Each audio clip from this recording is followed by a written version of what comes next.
But the theory of it is that if it's gone completely, they don't operate quite as well. Yeah. They don't have anything to take orders from. They're listless. And with World War III, it brought about the chimeras, which was Hitler's, pretty much his cure. His solution. Yeah, his solution to fixing what the age of the machine failed to do. And now, granted, the chimera, they're huge. They're the size of construction equipment, depending on what type of chimera it is.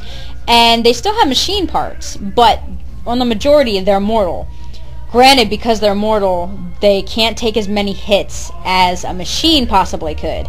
But they function with brains. So they do have the skills, they have the swiftness, they have what the machines actually lacked. They don't have to follow any particular ruler. And as a result, you get another rebellion. But it's not as drastic. It kind of turns into a superiority complex, where it's more so of the humans being caught in a war, because the chimeras first and foremost want to take out their first threat, which in this case isn't the humans. The humans are the fuel, whereas the machines are their actual enemy. Humans are essentially a food source for chimera. Yeah. Now, one thing about chimeras, just to give you guys a little more added nightmare fuel about these fuckers. I think like War of the Worlds or something.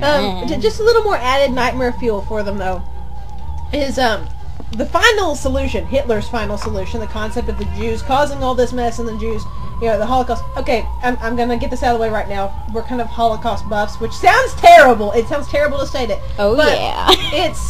It works. It's a portion of history that we're very much interested in. Mainly because there's so much went on during the Holocaust that was really terrible. And to think that humans can do this is just... It's insane. I mean, So now imagine it in the Nine universe. Now, in the RagNBone universe, part of Hitler's final solution involved the chimera because, I mean, you have to get rid of the body somehow. In the original, in actual history, in our history, we got the crematoriums. Yeah, and then you have the concentration camps. Granted, you still have the concentration camps. However, but in RagNBone, they're pretty much stations. Fuel. Yeah, they're like gas stations for these chimera. Essentially, the people in the concentration camps become fuel for the chimera. And so, no bodies. Lots of soul sucking, lots of eating, lots of ripping apart bodies and using them as patches to keep the chimera in working order. Because chimera use flesh as, Don't talk with your mouth full. Oh my god. You're a fat god. You're a fat god, apparently. Buddha. Buddha, yeah. Eat the pizza, yo. No, but yeah, the chimeras use bits of flesh and stuff to patch themselves. And it's because of the way that they're set up, the whole biological portion of them. Mm-hmm. She can fill you in more on that because she handles other machines and chimeras and all that stuff. Yeah, I created the whole chimera concept. So, that's my problem. Go figure. Are we done talking? I don't know, are we done talking? Or I don't know, we're kind of eating. I don't think I want to eat in, everybody's ear. Okay, let's just to sum this up. I would choose stitchpunks. In spite of how horrible this is, I would choose the stitchpunks and machines. Having 64 stitchpunks in my house, actually 68 now that we've adopted 2 more. Yeah. Where the hell do you get 64 and then 68? That's 4 more. Never mind. 66. I'm dumb and I fail at math. My apologies. Writing and art is my thing. Correction, art is my main thing. Yeah, writing's my thing. My art sucks. End of story. My writing sucks, so we're perfect fair. Yeah.